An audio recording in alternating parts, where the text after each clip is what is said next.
Hello and welcome to Epochs. This is part 3 of my deep dive into the life and art and achievements of Michelangelo. And I'll just jump straight back in. Last time I finished off by talking about the ceiling of the Sistine Chapel. But there's still quite a lot of Michelangelo's life left. Like I say, he lived to be 89 and he worked up almost literally until the last day of his life. He didn't achieve a great deal in the last 10 years or so. But still, there's quite a lot of art left for him to do. So pretty soon after the ceiling of the Sistine Chapel was completed, the Pope, Julius II, died of natural causes. And he was succeeded by Giovanni de' Medici, Pope Leo X. Now, Michelangelo had grown up with him, as I said in part 1.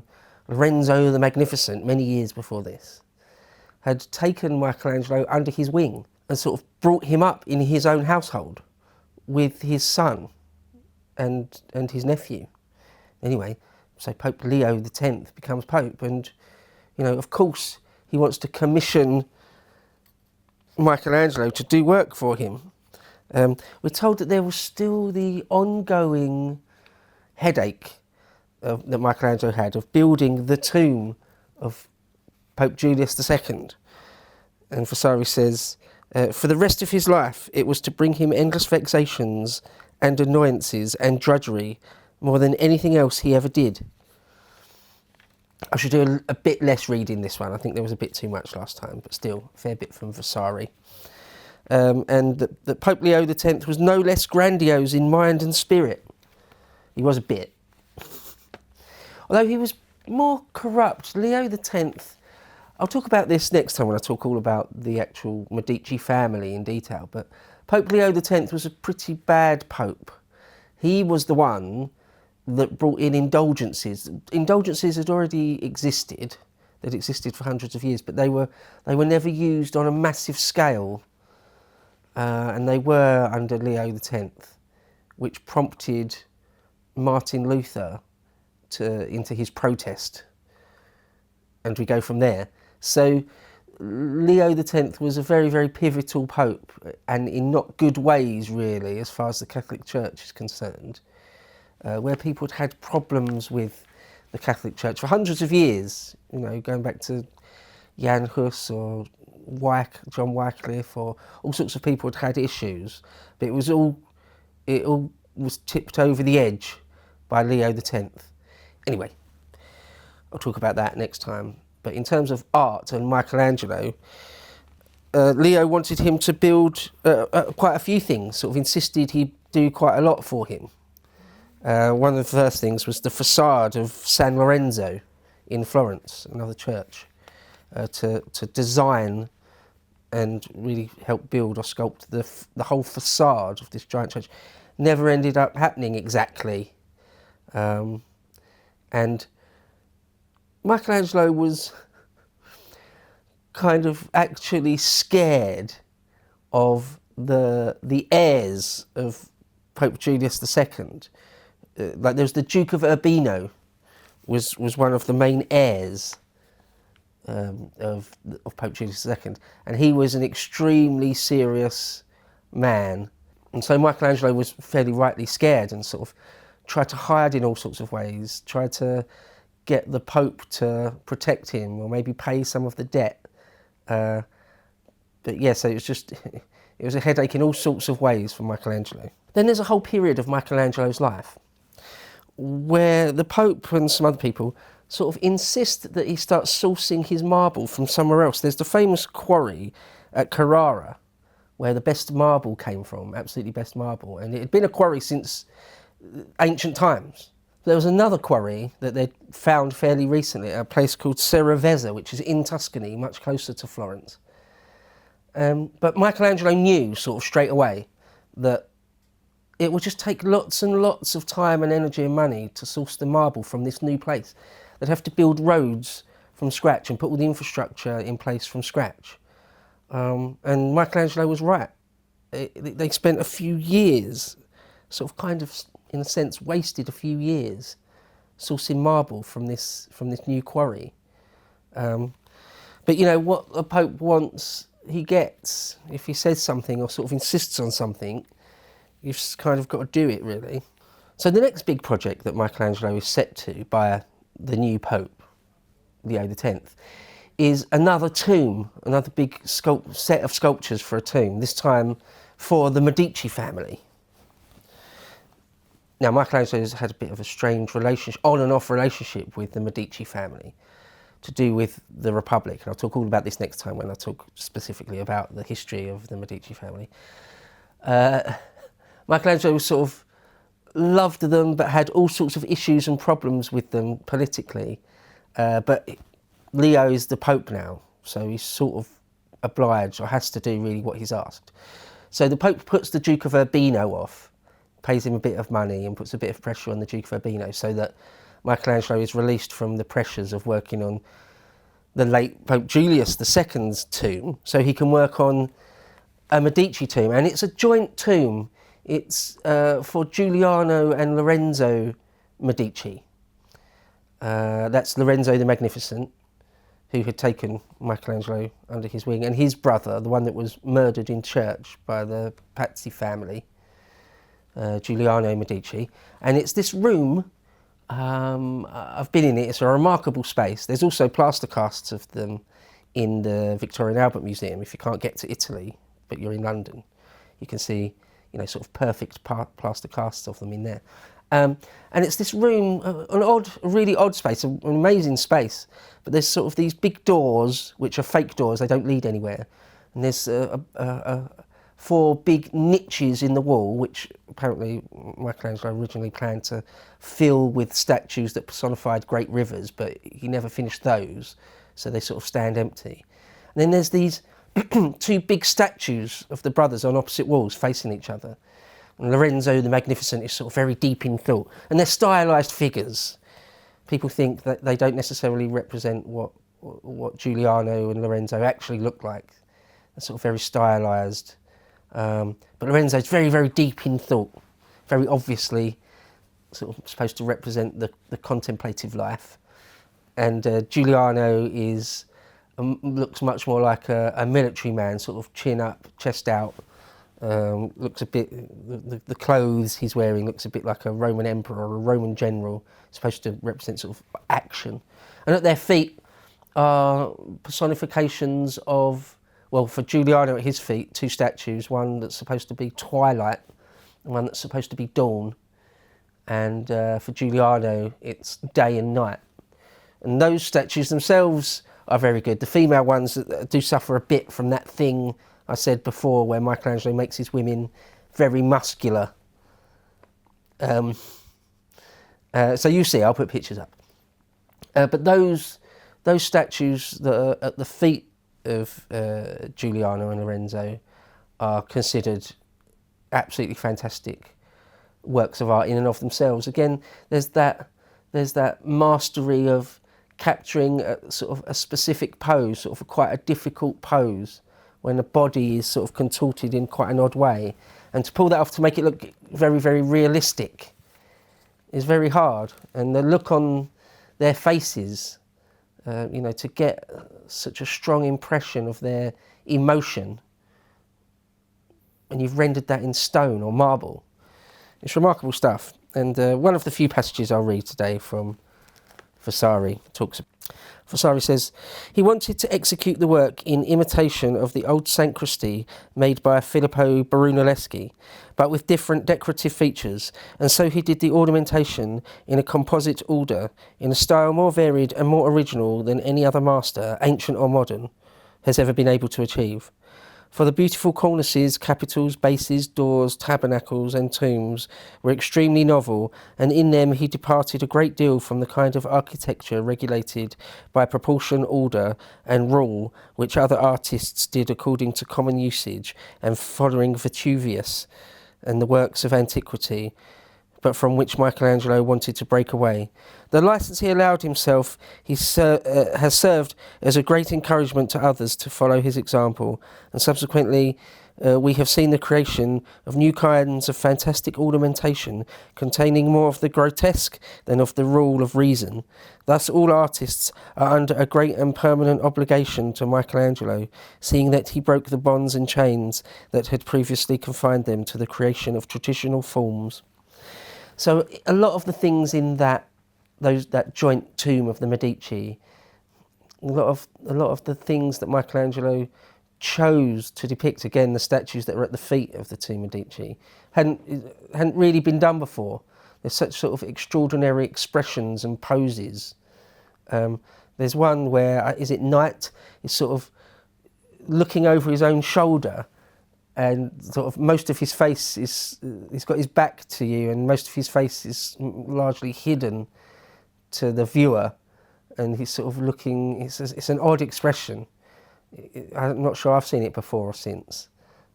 Remarkable. That's the sort of thing that sets you apart as a genius, if it's done well, if it's done brilliantly, which of course it was. The next thing that came up, and I will only touch on this because I'll save all the details for next time when I talk about the tribulations, the highs and lows of the Medici family. But throughout Italy in the middle and late 1520s, there were all sorts of wars. I mean, Italy had on and off wars all the time throughout the Renaissance and the Middle Ages. But at this point, particularly, the Spanish invade, and with a lot of German armies, German mercenaries, filled with the fervour of Luther. They're Protestants. And at one point, Rome itself is sacked. What is it, in 1527, if I recall rightly. Rome itself, these Spanish and German armies enter Rome, and there's a giant massacre. And lots of things are destroyed, and it's really terrible. Rome has been sacked loads of times since the ancient world, loads and loads of times, like a dozen times or more. But it hadn't been sacked in a long time, not really since the rebirth of classicism had happened, not since Rome and the Catholic Church had sort of refound its feet and gone through a re-golden age, had it been sacked. So this is sort of a really, really terrible moment. For Catholics in the Middle Ages, there was sort of the time before that happened and the time after. It's sort of a pivotal sea change thing. Yeah, thousands and thousands of people were killed in the street, men, women and children and things, because the armies, the Spanish armies and the Protestant German mercenaries, they saw Rome as that it become anti-Christian, that the Pope was an antichrist, that the current Catholic Church was terribly wrong in all sorts of ways.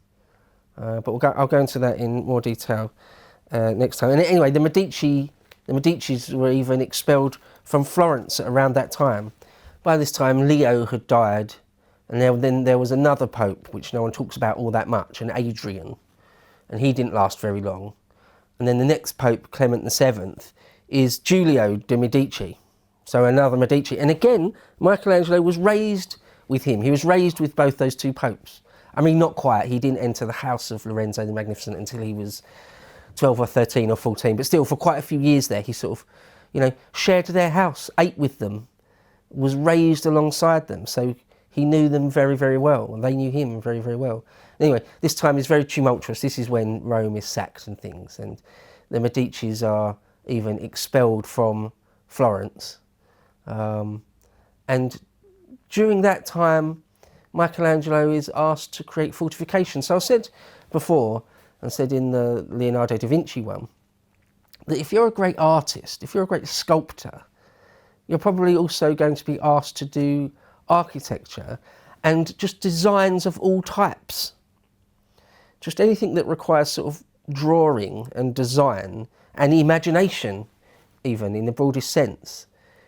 You would expect it to be employed in all that sort of thing. So anyway, there's a point in time in the late 1520s where Florence asks their great master, their great artistic master, Michelangelo, to do drawings and designs for the fortifications of Florence. They knew that the papal armies, now again under Clement VII, Medici, would come and retake Florence. And Florence always really wanted to be a republic. There's just this endless struggle really between Florence wanting to be a republic and being dominated by the Medici family. And this is just the latest iteration of that, where the Pope Julius VII is coming. He's going to retake Rome. He's got the papal armies are sort of fairly huge and sort of almost certainly not going to be able to be resisted. But Florence want to try. And so they asked Michelangelo to do designs for all the fortifications. There's a specific hill, the hill of San Miniato, near Florence, because Florence sits in sort of a bowl-shaped, saucer-shaped valley. The river Arno runs through it, and there's particular hilltops around that you would need to defend, build a bastion or a castle or a fort or some sort of fortifications at these specific points. Otherwise, Florence is just open, key tactical, key strategic points. And anyway, a lot of Michelangelo's drawings survive for these designs, for these forts, these bastions, and they're quite remarkable. They're, again, a bit like Leonardo, completely ahead of their time. And I obviously put some of them up so people can see. And they had quite a few of them built. But the long and short of that is that the papal armies were sort of too big and powerful. And despite Florence and Michelangelo's attempt to keep them out or just defend Florence, that was unsuccessful. And Michelangelo, when this happens, when the papal armies under a Medici come back to Florence, you can make the argument it's their rightful place. If Pope Clement VII rules anywhere other than in the hearts of men, it would be Florence. But Michelangelo knows that he's done a lot of work to sort of keep him out, and so he fears for his life. And Vasari gives us, I won't read it, but Vasari gives us a whole long description of how Michelangelo fled the city, and exactly where he went and by what route he got out. But it became clear after Clement VII and the papal / Medici armies re-enter Florence, it becomes clear just through intermediaries, through agents, that Clement VII bears Michelangelo no ill will whatsoever. So Michelangelo's gone for a while, a year or two, but eventually gets homesick and comes back to Florence. There's a period there where he literally hid in various people's homes, and different dukes in central and southern Italy offered him sanctuary, offered him money and sanctuary. Because everyone, like Leonardo, he was very, very famous in his own lifetime, and lots and lots of rich and famous men wanted him to come and work for them. So Michelangelo never really wanted for new patrons, people that would take him under his wing.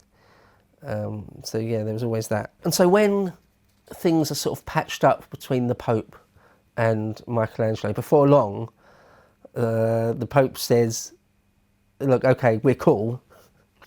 I'm going to need you to come to Rome and start building all sorts of things for me, or designing them, or painting them. Just like all the other popes, he thought that he would largely be immortalised if Michelangelo did work for him, did paintings for him and sculptures for him. So Vasari said, it became necessary for Michelangelo to go to Rome to serve Pope Clement, who, although still angry with him, as a friend of talented men, forgave him everything.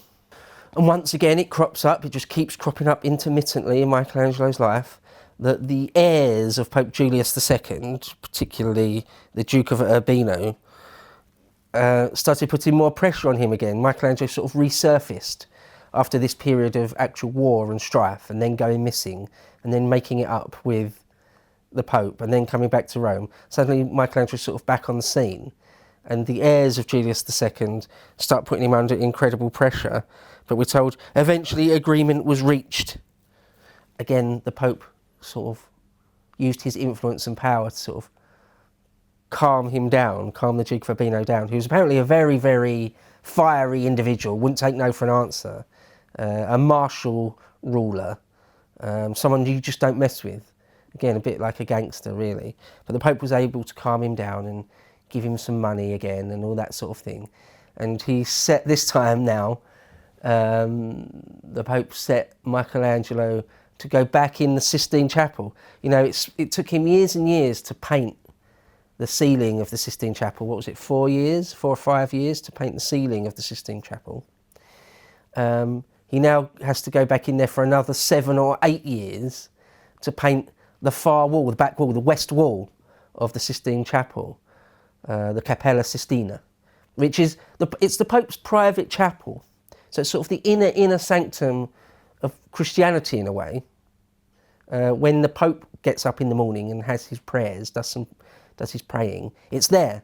So it's supposed to be sort of one of the most holy of holy places. And the Pope everyone adored the ceiling of the Sistine Chapel, and there was the back wall there, and which had already been painted on, but the Pope wants Michelangelo to do something new on it.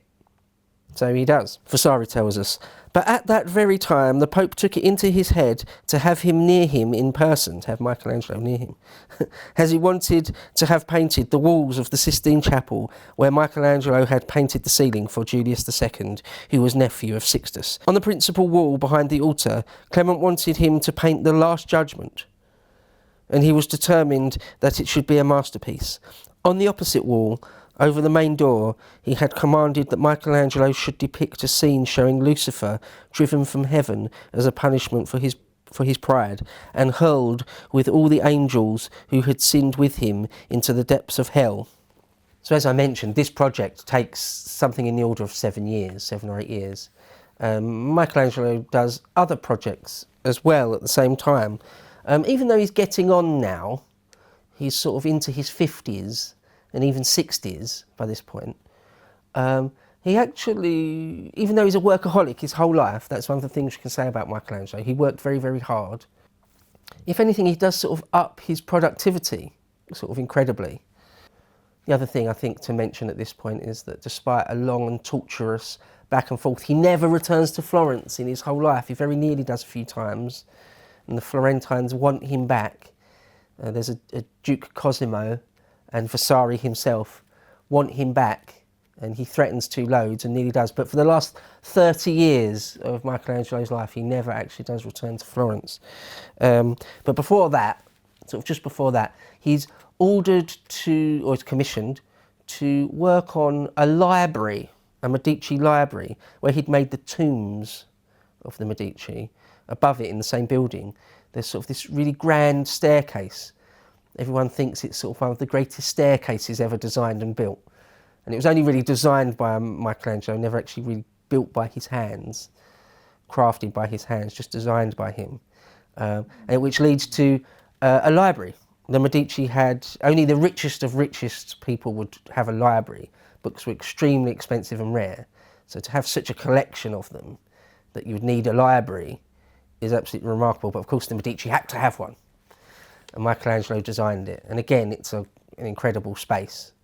Having a library would be a bit like having a giant hangar full of classic cars like Jay Leno. Only the super rich could dream of such a thing.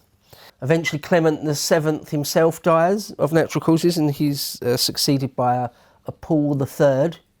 And this Paul III was just a massive fanboy of Michelangelo. Everyone was really, but particularly this Paul. Because let's say, as I mentioned a moment ago, Michelangelo's old now, so Paul III had sort of grown up in a world where Michelangelo had sort of always been a very, very famous artist, the greatest artist almost alive. Leonardo's dead by this point. So once again, for this Pope, Paul III, it's a no-brainer. I insist, I have to have Michelangelo working for me. In fact, this is a line he's supposed to have said. Pope Paul III said, "I have nursed this ambition for 30 years, i.e. being Pope and having Michelangelo working for me. I've nursed it for 30 years, and now that I am Pope, I will have it satisfied. I shall tear the contract up," i.e. the contract that Michelangelo had with Julius II and his heirs to finish that tomb, which is preventing him from doing other work. The Pope Paul III said he will tear that up. "I'm determined to have you in my service no matter what." A big part of being a medieval pope, or perhaps popes at all times, but particularly medieval ones, is they just sort of insist on things. They just want things, and they sort of complain and moan and bully until they get their way. And they nearly always do. And so it's not long before this point. Let's draw the story of the tomb of Pope Julius II to a close here, because it drags on for longer. But eventually what happens is the Pope says to, the Duke of Urbino, the badass one that might actually injure or kill Michelangelo, he's died. And there's the next heir for them. And he's a much more reasonable person. He knows it's been a ridiculous headache for Michelangelo for well over 30 years, close to 40 years. Lots and lots of money has changed hands. And he realises that you can't just intimidate Michelangelo into finishing work. You can't really do it. It doesn't work like that. You can't intimidate someone into creating a great novel. They won't be in the right mindset. You can't intimidate someone into doing a great painting, right? You can't stand over their shoulder with a knife to their neck saying, now conjure the muses and create something beautiful. It wouldn't work. It doesn't work like that. You need to give them some leeway, some laxity, he needs to be in the right mind space. And so to be coerced into it under sort of threats of violence, basically, is not a good idea. So the next heirs of Julius II, they strike a deal basically with Michelangelo and the Pope. They say, look, we've paid you loads of money over the years and you haven't produced, but we'll sort of let that slide. We'll give you a bit more money to finish it. And these great designs, so if you remember when the Julius II himself and Michelangelo first sat down to design what they wanted to do, it was this grand, giant thing, this giant freestanding building of a tomb with 40 plus statues on it. The heirs of Julius II say, look, okay, we'll reduce the designs even more. We'll make it that we'll just have this Moses on the front of it and a few others, a handful of others, and it won't be this massive freestanding building, and it won't be in St. Peter's. It'll be this much more smaller project. But let's just, for the sake of everyone, let's just get it finished. Let's get an agreement in place. And Michelangelo and the Pope agrees to this. Michelangelo, you spend a year or two finishing it, and everyone can put this thing behind us. And that's basically what happens. So that project had gone on for, as I say, about 40 odd years. But finally, eventually it gets finished. And it is, you've got to say, as great as it is, and as great as that Neptune is, it's not Neptune, Moses. As great as that is, it's a shadow of what it was supposed to be.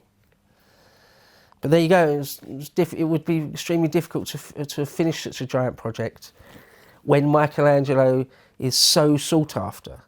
And Michelangelo was nowhere near as bad as Leonardo da Vinci for not finishing things, but he wasn't too far off. So many things where the original concept, the original idea was so much bigger and grander and marvellous than the thing that you finally get. I mean, out of the great statues, sculptures he did, I think there's only something like 11 or 12 that were sort of perfectly, brilliantly finished, to that higher polish, that higher finish, like the Pieta in St. Peter's. There's a lot of other ones he did, a lot of other statues he did, which just are still sort of fairly rough, only sort of half blocked out, Vasari calls it. Now let's talk all about the Last Judgment. Again, considered one of the greatest frescoes, it was a fresco again, of all time. And it's a giant piece, it's like one whole wall, I'll put pictures up so everyone can see. One whole end wall of the Capella Sistina is the Last Judgment. So it's one giant piece. And it shows, as it says on the tin, the Last Judgment, the end days, Armageddon, rapture, the moment when the world ends and Christ, Christ comes down again, and the kingdom of heaven comes to earth, and all the sinners are cast down into hell, and the chosen, the elect, ascend up to heaven with Christ. And there's loads of figures on it. I think hundreds of figures on it. And it's just this giant thing that you could keep looking at for ages and ages if you wanted to. To watch the full video, please become a premium member at lotuseaters.com.